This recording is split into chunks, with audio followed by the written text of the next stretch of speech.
Assalamualaikum. Pasar saham awal-awal Juni 2026 nih remek ya. Kurs rupiah juga berjilid-jilid memecahkan rekor muri. Wih, ada lagi yang teriak pasar kripto juga hancur. Nah, tokoh tertentu ya yang pidato dan statementnya tahun lalu kayak super PD gitu, bahkan sampai triwulan 1 kemarin, wah mendadak kok jadi pendiam ya. Terakhir konferensi pers itu malah gesturnya kayak abdi dalam dari keraton gitu, sopan banget. Apa benar sih 2026 ini kondisi terburuk sepanjang sejarah bangsa kita? Ah, enggak, catat panjang sejarah ya. Kalau dicek ke belakang, itu ada lagi yang lebih epic. Kalau ke depan, walau alam sih kalau ke depan ya. Yuk, sekarang kita nukil dua kisah paling epic dalam sejarah moneter Nusantara. Kisah nyata ini ya, bagaimana orang-orang di Nusantara sini pernah kena hit hantaman krisis moneter yang lebih ngeri daripada yang kejadian baru-baru ini. No, kisah paling legendaris itu bukan Krismon 1998. Pendek bener sih ingatan kalian ya, kalau cuma sampai di situ. Yang pertama nih, era golden, zaman normal, gitu aja deh. Kita kasih judul. Jadi ya, Alkisah tahun 1920-an gitu, Hindia Belanda dulu itu mencapai zaman keemasan. Arab malum, orang lain pada perang ya, Perang Dunia Pertama, Belanda malah menari-nari. Dia menyatakan posisi netral bersama segenap koloni, ya udah dagang dengan para pihak yang berperang. Padahal zaman geger begitu harga-harga komoditi menggila tuh. Berapa aja juga dibeli sama Inggris, Prancis, Amerika, Jerman, dan lain-lain.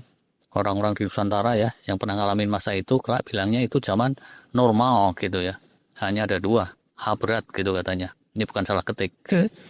Mata uang Belanda Raya dulu dibilang gulden gitu oleh orang Betawi. Tapi kalau yang Belanda asli bilangnya gulden. Wah, seorang pegawai rendahan gitu ya, misalnya sersan Kenil yang pribumi atau yang setara itu, gajinya per bulan 1 atau 2 rupiah gitu, dan 1 rupiah atau 1 gulden itu kira-kira sama lah dengan gaji UMR masa kini, kayak gitu ibaratnya, cuma daya belinya beda.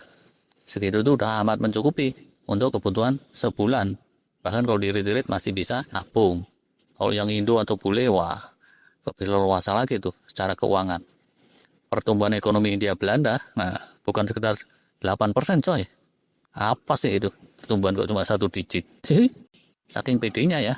Terus tinggi-petinggi meluncurkan program strategis nasional membangun ibu kota baru. Widih, sound familiar nggak sih? Ibu kota baru yang dikadang-kadang waktu itu Bandung, Paris Van Java, gitu ya katanya. Tapi windfall profit yang seperti itu tidak abadi, kita semua tahu ya. Bangun ibu kota baru setengah jalan, jeder. Dunia terus memasuki depresi global. Mulai dari Amerika sono tuh. Bersama Israel nyerang Iran gitu kalau sekarang. Terus Irannya memblokir Selat Hormuz. Nah, tapi waktu itu bukan ke situ ya. Beda penyebabnya, ujungnya sama. Dunia terus terpuruk ke posisi yang amat negatif. Nah, zaman berganti, dilalah cah sekalian Perang Dunia Kedua. Hamsyong habislah itu Belanda dengan segenap koloni. Negara Indonya diduduki Jerman, koloni terbesar di Nusantara diserang Jepang. Nah, Maret 1942, Hindia Belanda kapitulasi, nyerah pasrah sama Jepang. Aprilnya, tahu nggak? Jepang bikin deklarasi. Bukan deklarasi, penetapan mbahnya si Adul jadi ketua partai. Partai apaan tuh? Bang di zaman Jepang, ya kan? Mereka mendeklarasikan ya bahwa terhitung sejak April 1942 itu semua uang yang berlaku di zaman Hindia Belanda, rupiah, gulden, apapun itu sebutannya, nggak laku lagi. Bukan turun nilainya atau berubah nilainya, total nggak laku. Sebagai gantinya, Jepang terus akan menerbitkan uang baru. Lah, yang pada nyimpen duit dah kelengar-kelengar lah itu. Dunia seakan kejungkir. Kalau yang bule, Indo, yang pro sekutu itu beda lagi ya. Emang namanya kalah perang ya dibecek-becek, jadi tawanan, interniran, dan lain-lain. Itu konsekuensi perang. Tapi saat pertama datang, janji-janji Jepang manis kan ya. Kayak janji kampanye yang biasa, ya kan. Katanya Jepang itu pembebas, pro rakyat, patriot, windi, pro Nusantara. Nyatanya baru sebulan udah kayak gitu. Kalian ya kena prank di bursa saham, bursa kripto bisa sih. Untuk kalian menyusut 40% gitu ya, atau bahkan 90%. Tapi ini, kalau kalian pegang duit rupiah atau golden, seketika nilainya jadi nol bro. Kayaknya lucu tapi ini kisah nyata. Tapi udah segitu edannya ya. Itu yang kena apes siapa coba? Bukan semua orang yang pada pegang emas gitu ya. Pegang properti, tanah pertanian, kebun-kebun, stok pangan, berkarung-karung beras, ternak ayam, kambing, sapi. Itu aman-aman aja loh. Silakan nih direnungkan. Itu cerita epik yang pertama. Terus ada lagi tuh. Cerita kedua. Mungkin kita judulin Tebang Pilih Zaman Merdeka.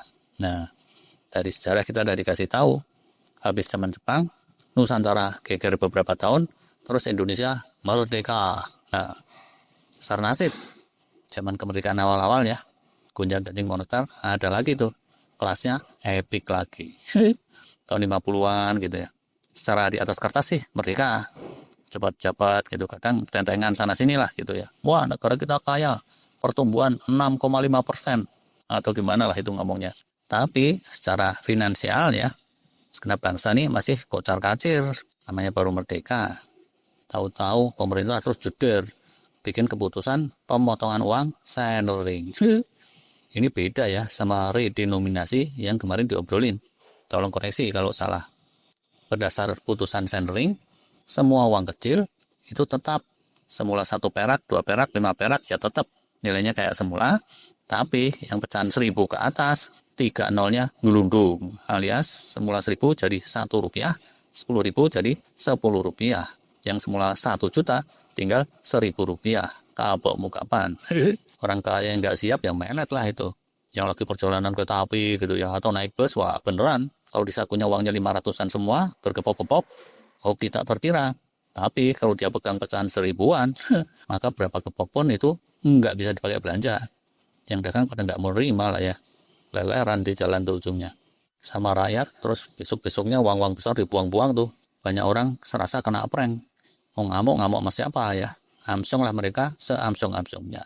Dan itu kisah nyata lagi yang epic banget. Dan seperti tadi juga, walaupun banyak orang kayak kena apes, tidak semua orang. Nah, penting nih dicatat di sini. Dua itu aja lah ya, tahu deh. Ini bisa sedikit menghibur buat yang barusan amsyong di pasar saham atau kripto, atau barusan kena hit kurs atau yang lain, atau enggak. Silakan aja di komen. Habis dua yang epic tadi ya udahlah.